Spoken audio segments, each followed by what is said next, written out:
Alright, so back, trying to get back into this. I don't have an update for Affinity right now. I haven't had a chance to get back into it. I've kind of looked at the code and watched where I am on things to kind of get myself back up to speed on that. But I'm done with school. Hooray. Finally ready to move on from that. But in the meantime, I thought it'd be cool to come back with something a little bit different. So this is a game kind of like the first idea I've worked on.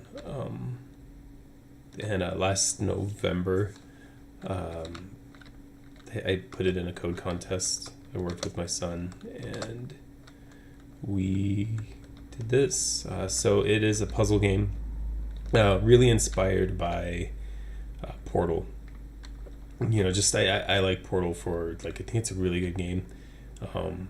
Like the way that it like trains you how to play it while you're playing it, and like basically the whole thing is a tutorial until you get to the boss fight. And I think it's really cool.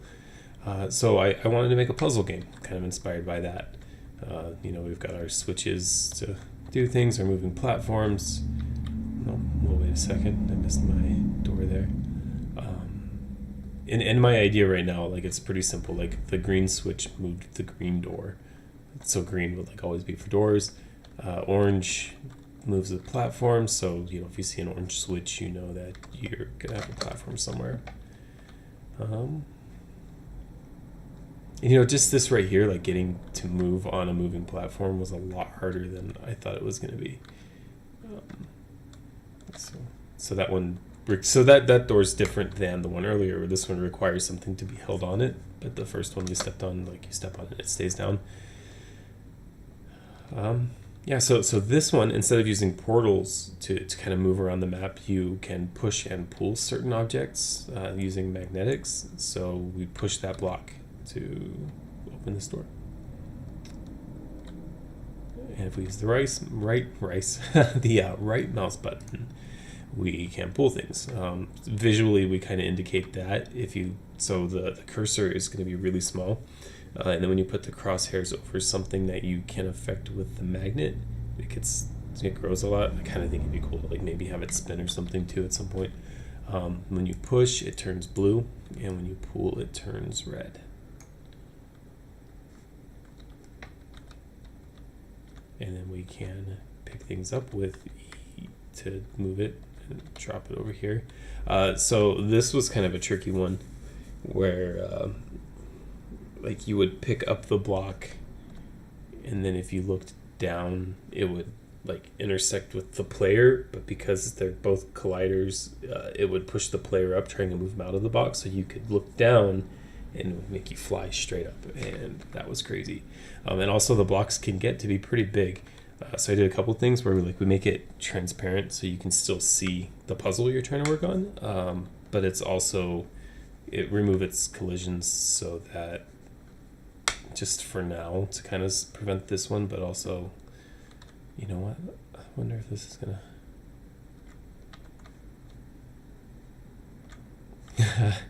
All right. Oh wow. Okay. Why they like transformed how it looks? That's weird. It's not perfect. You know, like, it's still got a lot of work that needs to happen here. This was a 24-hour code camp where we just kind of like put some stuff together, to see what we can get away with.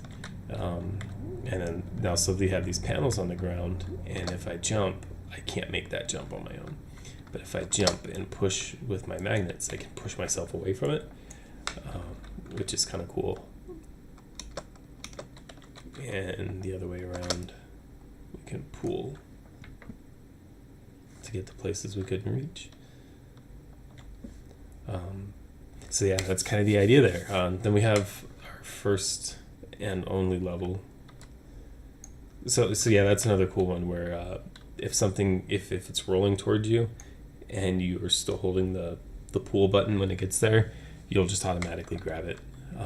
And when you don't just have to let go of things, but when you're carrying it, if you push the left mouse button, let's see if I can make this shot, and you can keep applying force to it while it's in the air to throw things really far.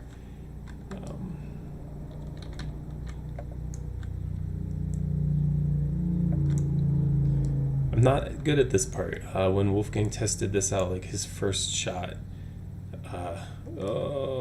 from the other side of the level there, you just made the basket.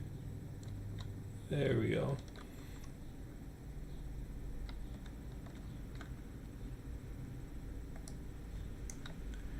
So the idea with this level is that we want to use this ball a lot. It's our answer to get over everything.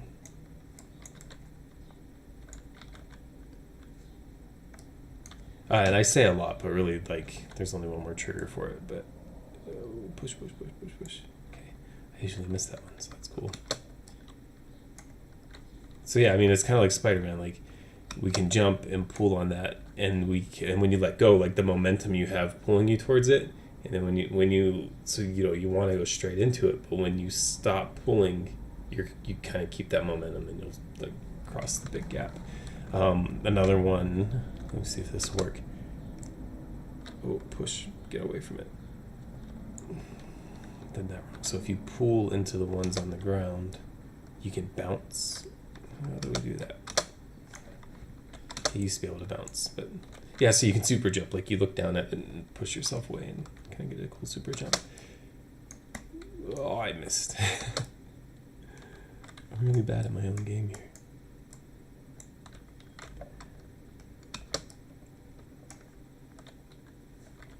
So here we have a magnet panel that slides in and out. And put that there. There we go. And that's kind of it so far. This is something that I think would be really cool to turn into something much, much bigger. I don't have the resources for it. I mean, this would be a team of people working on getting graphics and sound. Like, you gotta have good sound. You gotta have a cool story where, like, it's just fun to navigate this world. Like that's another, like, Portal as a game is really cool, but the big thing about it is just like the humor in the story and just the environment and the atmosphere. So like you'd have to capture something like that. But yeah, so eventually this is kind of where I want to get with games, is making just some fun stuff that you can play around with. So yeah, thanks for watching, and I hope to start getting some Affinities updates going soon.